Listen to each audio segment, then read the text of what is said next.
thu nhẹ rơi rơi, nắng thu vàng phai phai, ai về âm thầm nghèo cố tâm quân tình xưa.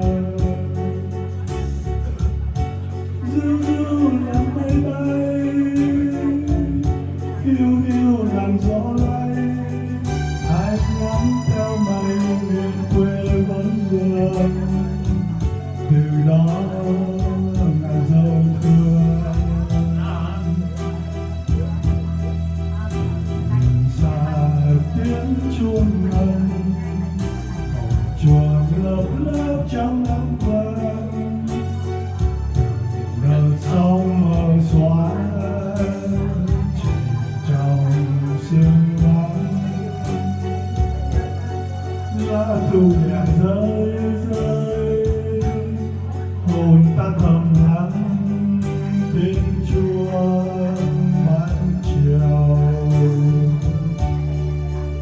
Hồi chuông ngân nga trong chiều thu ngập gió,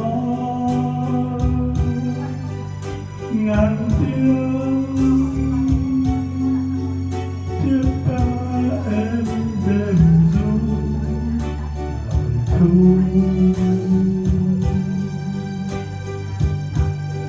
Ai xót ly hương mấy thu vàng úa, nhạc say tình sương máu, tóc xanh bờ phờ bù rối, mấy giây tơ huyền ngục khói, dặn dày đời mới ngọt ngào đường ơi.